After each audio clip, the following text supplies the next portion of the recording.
प्रधानमंत्री नरेंद्र मोदी सुबह 10:30 बजे वर्ल्ड डेयरी समिट का उद्घाटन करेंगे। इस मौके पर सीएम योगी भी उनके साथ मौजूद रहेंगे। ग्रेटर नोएडा में हो रहा है यह सम्मेलन और 4 दिन तक यह सम्मेलन चलेगा। इस कार्यक्रम में देश विदेश के एक्सपर्ट और कारोबारी जुटेंगे। सम्मेलन में 50 देशों के करीब 1500 लोगों के हिस्सा लेने की उम्मीद है। प्रधानमंत्री नरेंद्र मोदी दूध पर बात करेंगे और डेयरी के क्षेत्र में भारत की भूमिका और उसके महत्व को समझाएंगे।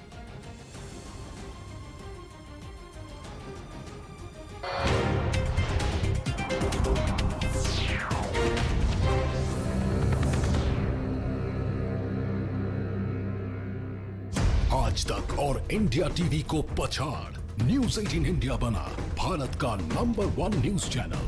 देखते रहिए न्यूज़ 18 इंडिया। इस ऐप तक पहुंचती है और फिर ये ऐप दुश्मन की लोकेशन के इर्द गिर्द जो तोपखाने, मोर्टर और ड्रोन मौजूद होते हैं उन्हें अटैक करने की कमांड देता है। दुश्मन के आसपास कौन सी यूनिट मौजूद है इसका पता लगाने के लिए इंटरनेट की जरूरत पड़ती है, जहां एलॉन मस्क के स्टारलिंक सैटेलाइट काम आते हैं। कहा जा रहा है कि इसी ऐप की वजह से यूक्रेन की सेना को दुश्मन को टारगेट करने में काफी मदद मिल रही है। सबसे खास बात यह कि यह ऐप दुश्मन को सटीक लोकेशन की जानकारी देता है, जिससे टारगेट कर हमला करना उसके लिए आसान हो जाता है। उधर एक रिपोर्ट में दावा किया गया कि चीन से जंग होने पर पहले ही दिन ताइवान को हजारों मिसाइलों की जरूरत होगी। ताइवान की सेना चीन की सेना के सामने किसी चींटी जैसी है। नंबर के आधार पर चीन की नेवी दुनिया की सबसे बड़ी नेवी है और ताइवान के लिए दुनिया की सबसे बड़ी नौसेना से भिड़ना वैसा ही होगा जैसा किसी चींटी का पहाड़ पर चढ़ना।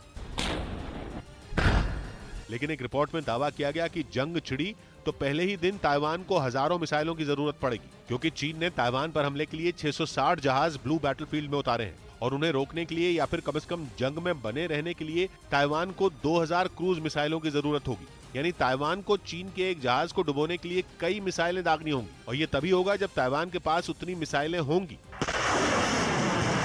ताइवान को उम्मीद है कि उसकी ये जरूरत अमेरिका पूरी करेगा। सीरिया के इदलिब में रूस के 4 लड़ाकू विमानों ने ताबड़तोड़ बमबारी की, जिसमें 7 लोगों की मौत हो गई। इदलिब को सीरिया के विद्रोही लड़ाकों का आखिरी मजबूत गढ़ माना जाता है और उन्हें वहां से उखाड़ फेंकने के लिए पुतिन सीरिया के राष्ट्रपति बशर अल असद का पूरा साथ दे रहे हैं। यहां तक कि वो सीरिया के विद्रोहियों के खात्मे के लिए यूक्रेन से जंग के बीच भी वहां हमले करने से चूक नहीं रहे और एक बार फिर उनके लड़ाकू विमान सीरिया के इदलिब प्रांत में गरजे। दावा किया गया कि रूस के विमानों ने वहां इतनी जोरदार बमबारी की कि एक बड़ा इलाका खंडहर में तब्दील हो गया। बताया गया कि रूस के लड़ाकू विमानों ने वहां 1-2 नहीं बल्कि 16 बम दागे। दावा किया गया कि इस हमले में रूस ने जमीन से जमीन पर मार करने वाली एक मिसाइल का भी इस्तेमाल किया। इदलिब में विद्रोहियों के जिस गढ़ को निशाना बनाकर हमला किया गया वहां एक के बाद एक कई बम फटते दिखाई दिए। इसके बाद वो पूरा इलाका धूल के गुबार से ढक गया और जब धूल छटी तो वहां बना एक कारखाना और एक मकान मलबे के ढेर में बदल चुके थे।